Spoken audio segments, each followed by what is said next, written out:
Comment calculer ses dépenses caloriques? Alors comme nous l'avons vu dans ma précédente vidéo, et là je vous invite à la visionner avant de continuer celle-ci si ce n'est pas encore fait pour bien comprendre le fonctionnement du métabolisme, et bien les variations de poids de notre corps, elles sont dues à la balance énergétique essentiellement. Donc qu'est-ce que c'est la balance énergétique? C'est tout simplement si on emporte à notre corps autant de calories qu'il n'en brûle, notre poids sera maintenu. Si on en apporte moins, on perdra du poids. Et au contraire, si on apporte plus, eh bien on en prend. Donc ça, c'est les bases du fonctionnement de notre organisme, et donc ces dépenses quotidiennes constituent notre métabolisme total, soit combien en fait de calories notre corps brûle par jour. Et lorsque l'on a un objectif précis de perte ou de prise de poids, la première étape, ça va être donc de déterminer notre métabolisme total. Donc c'est-à-dire combien de calories notre corps dépense par jour. Et ce sera donc le nombre de calories que l'on doit consommer pour maintenir notre poids actuel, donc pour notre maintenance. Donc dans cette vidéo, on va voir les deux méthodes qui permettent d'obtenir une estimation de nos dépenses énergétiques par jour pour pouvoir ensuite mettre en place notre plan de prise ou de perte de poids, mais surtout en apprendre davantage sur notre métabolisme et donc le fonctionnement de notre propre corps.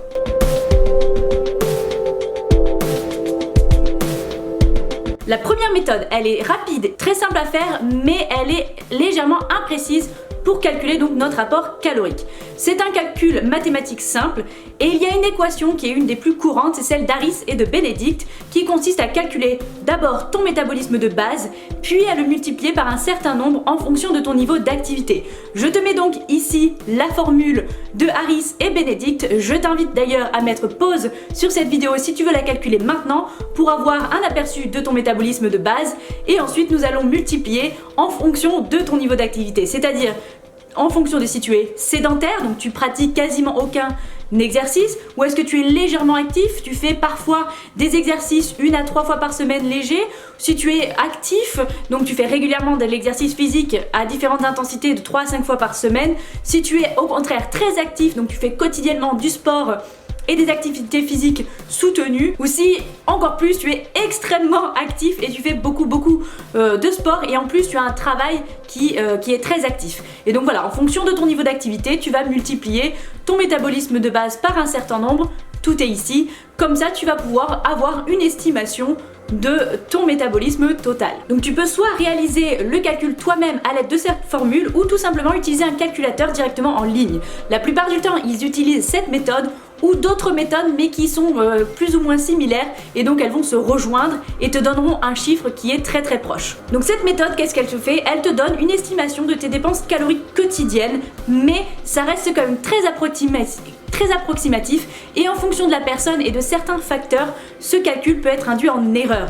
En effet, le métabolisme de base, il peut varier en fonction de ta composition corporelle, comme on a vu dans ma précédente vidéo. Si par exemple tu as plus de masse maigre, donc plus de muscles, ton métabolisme de base sera légèrement plus élevé que la moyenne, et donc tu peux te retrouver avec un chiffre plus bas que ce qu'il en est réellement. Et vice versa, si tu as peut-être un métabolisme de base qui est ralenti suite à des régimes restrictifs, et donc obtenir là dans ce cas-là un chiffre plus élevé que ce qu'il en est réellement. Il risque de te donner un chiffre qui n'est pas complètement vrai, qui peut, si tu manges ce nombre de calories là, te faire prendre ou perdre du poids. Et évidemment, la façon dont tu vis va affecter tes dépenses réelles, et ça, un simple calcul ne pourra pas le définir. Ces calculs, ils offrent une estimation en plus grossière des activités, mais chaque corps est différent, et la façon dont tu dépenses en fait tes calories, c'est difficilement calculable précisément avec un simple chiffre. On a d'ailleurs tendance à surestimer ou au contraire sous-estimer notre niveau d'activité quotidienne, ce qui va influencer notre résultat final, parce qu'on va par exemple se définir comme actif ou très actif alors qu'on l'est plus ou moins. Donc cette méthode, elle peut être un bon point de départ pour commencer à expérimenter son corps, mais si l'on souhaite être plus précis, la deuxième méthode offrira une vision vraiment plus proche de la réalité.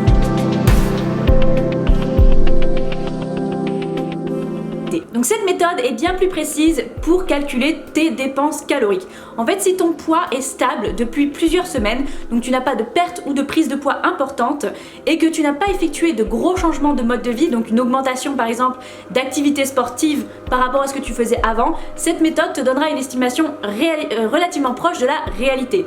Car ce que tu manges du coup actuellement, si ton poids ne bouge pas, eh bien ça correspond à ta maintenance. On va donc calculer à quoi correspond ton alimentation actuelle en termes de de calories. Et donc comment on fait ça? Et bien sur une période de 2 semaines minimum, tu vas donc mesurer tout ce que tu manges sans rien changer à ton alimentation. Tu vas donc entrer dans une application, et là je recommence MyFitnessPal parce que c'est pour moi la plus complète, mais si tu en connais une autre, il n'y a pas de problème. Donc tu vas rentrer tous les aliments que tu consommes et surtout en quelle quantité et de manière la plus précise possible. Ça te demandera donc de peser tout ce que tu manges et de prendre le temps de tout rentrer dans ton application et encore une fois sans modifier ton alimentation, celle que tu as depuis plusieurs semaines. Donc fais bien attention de tout rentrer car même une bière, un verre de vin ou peu importe ce que tu fais quand tu vas ailleurs, que tu manges au restaurant, etc. ça peut changer la donne. Et n'oublie pas que le but ici c'est vraiment de comprendre ton corps et de connaître ton métabolisme. Donc il n'y a pas de stress à s'ajouter, c'est juste des informations que tu collectes pour en apprendre davantage sur toi-même.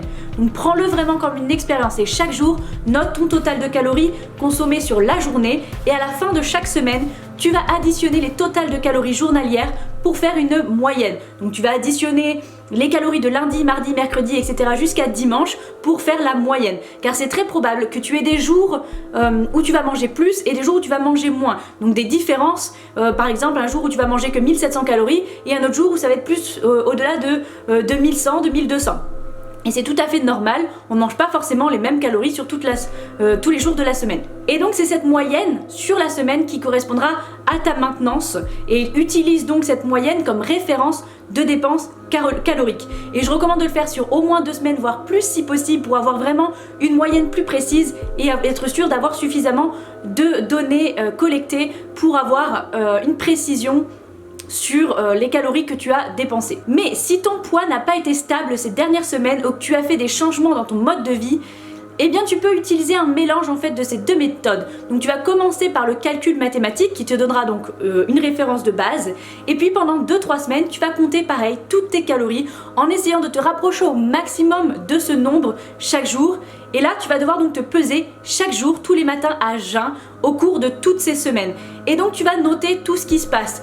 Comment ton poids évolue pendant ces 2-3 semaines en mangeant ce nombre de calories. Donc une fois que tu as au moins ces 2 semaines de données, tu vas analyser si tu as perdu, pris ou maintenu ton poids en mangeant tous les jours donc le nombre de calories que la formule t'a donné. Si tu as perdu du poids, c'est que ta maintenance se situe au-dessus de ce nombre. Si tu as pris du poids, c'est en revanche qu'elle est en dessous de ce nombre que la formule t'a donné. Et si ton poids au contraire s'est stabilisé, c'est que tu as trouvé donc ta dépense énergétique. Donc si ton poids a varié au cours de ces semaines-là, il faudra donc ajuster en fonction du poids que tu as pris ou du poids que tu as perdu. Si tu as pris légèrement du poids, c'est peut-être 100 à 200 calories de différence, pas plus par rapport à ta maintenance. Et pareil, si tu as très légèrement perdu de poids à quelques grammes, rien d'extraordinaire, c'est peut-être, ça se joue à 100 ou 200 calories de différence.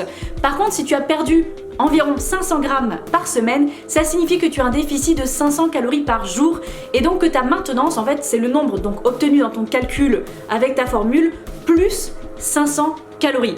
Car il faut un déficit de 3500 calories par jour pour perdre 500 grammes de gras par semaine. Donc soit manger 500 calories en moins par jour par rapport à sa maintenance.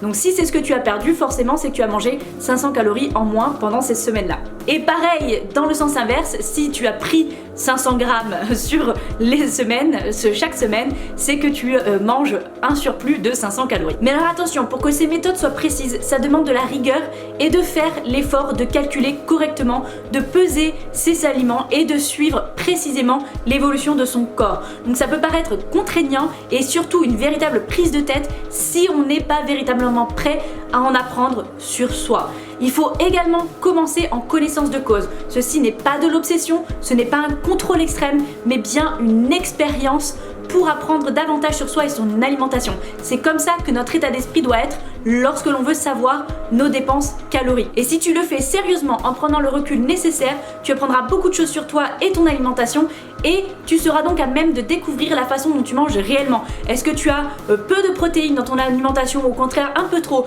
Est-ce que tu manges beaucoup de glucides, beaucoup de sucre ou au contraire beaucoup de matières grasses ou pas assez? Voilà, tu pourras en fait te rendre compte, vu que tu auras noté tout ce que tu manges tous les jours, tu pourras te rendre compte de ton alimentation globale et de là où tu pourrais t'améliorer.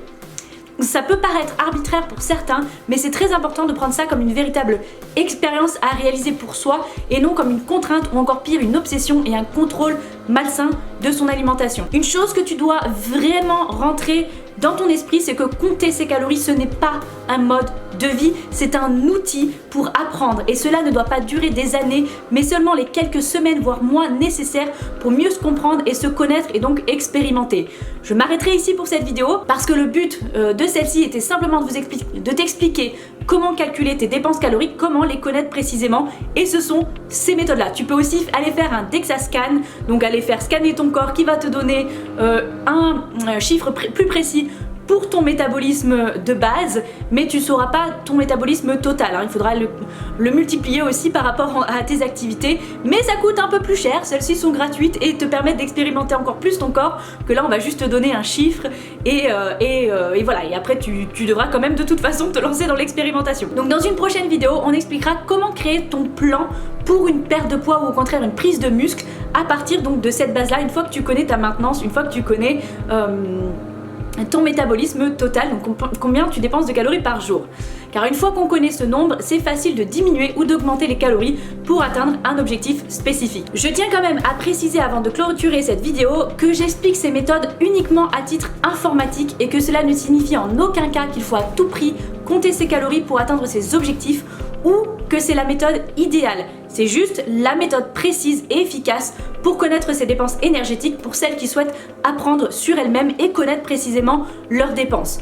Je pense qu'il est donc essentiel que je te filme également une vidéo qui explique les pour et les contre du comptage de calories, surtout comment le réaliser de la bonne manière et de la manière surtout la plus saine possible et surtout pourquoi ce n'est pas recommandé pour certaines personnes, pour que tu saches vraiment globalement qu'est-ce qu'il en est et qu'est-ce qui est mieux pour toi et que tu trouves ce qui fonctionne en fonction de tes objectifs et de ta propre personne.